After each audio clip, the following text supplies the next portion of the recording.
Forest monitoring is an essential part of our fight for the environment. It can be assisted by airborne photography, but most of that is too expensive or too inaccurate to be used with more complex and automatic AI methods. This is where our project starts: tree localization and monitoring on autonomous drones employing deep learning. I'd like to start with the short agenda for this presentation. At first, we will learn more about the overall topic, the problem, and our motivation. Why did we start this project? Next, we'll discuss the requirements of the technology and the chosen components for each the drone and the artificial intelligence. After a short presentation, I'll give you a summary and an outlook for the future. Currently, forest monitoring is done by one of three methods. It's either done with an airplane, which is very expensive. It can be done by foot, which is very time-consuming, expensive, and usually not well documented. The third method is by satellite. In this case, data is either with a low resolution or has a high update interval. This is where our project steps in.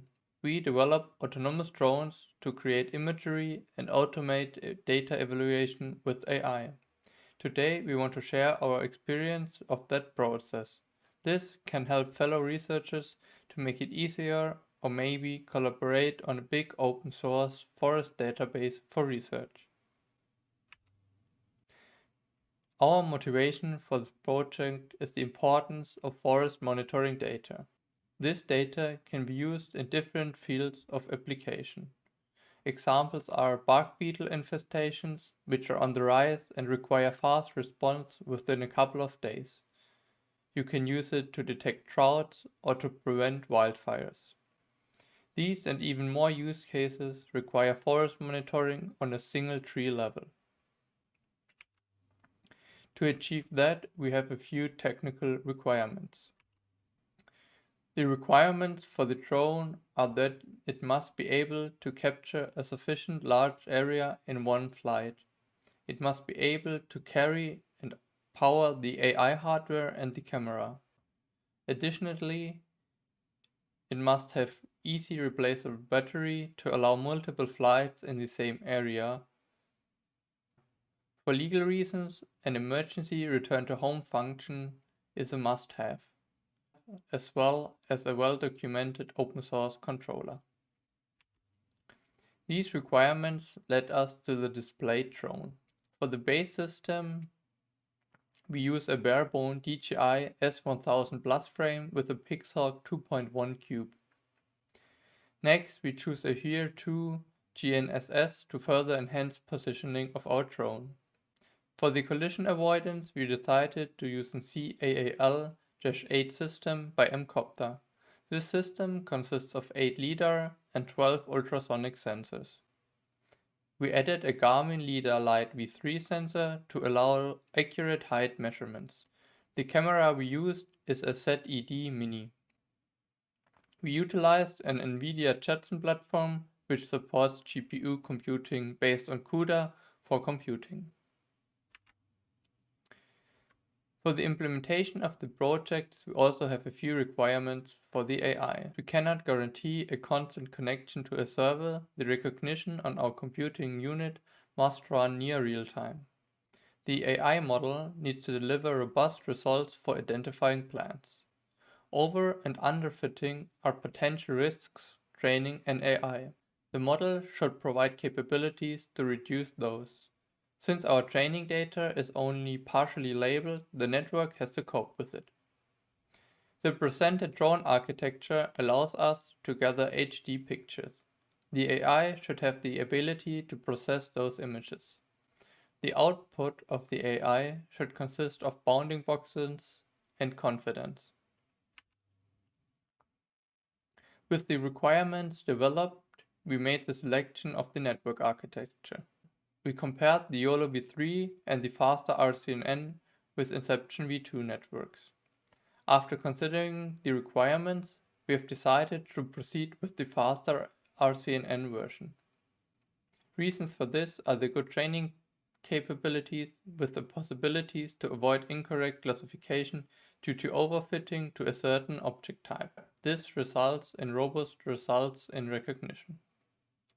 We implemented the AI with the TensorFlow Object Detection API to transfer a pre-trained faster RCNN for our use case. For the initial research, we worked with a limited amount of images. We trained for 10,000 steps with small weight changes over long periods of times to diminish the possibility of catastrophic forgetting. Approximately every 500 steps, the network loads a snapshot of the currently trained network and evaluates it using the evaluation dataset. The loss for the classification of trees ended at 0.22 and the loss for the localization at 0.19. The evaluation loss for the classification and localization are at 0.25 and 0.21. We accept the trees with a confidence of at least 75%. Now the demonstration of our project. I'm just gonna be still for the minute and let you enjoy the show.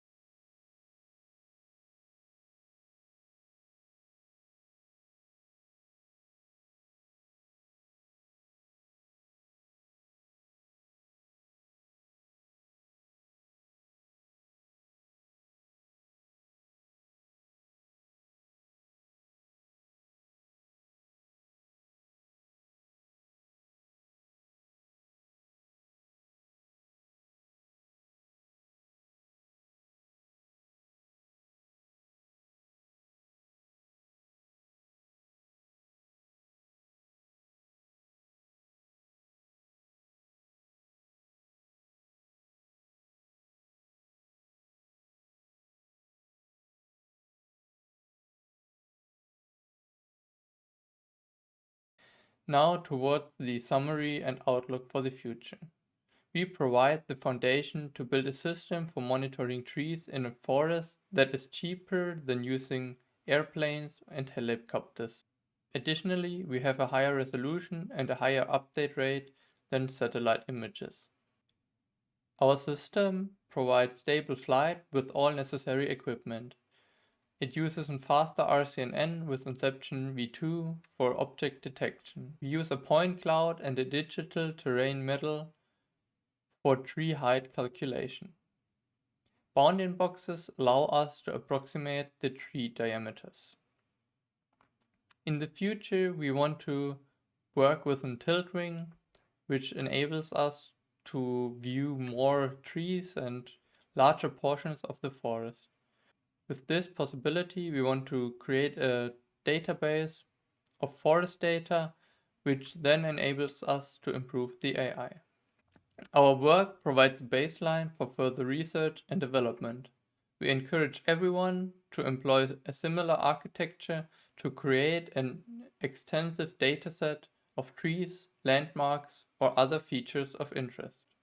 We are always happy to share datasets, drone architectures, and discuss possible improvements to the presented architecture. We would like to thank you for your attention and are always open for further scientific exchange. Thank you.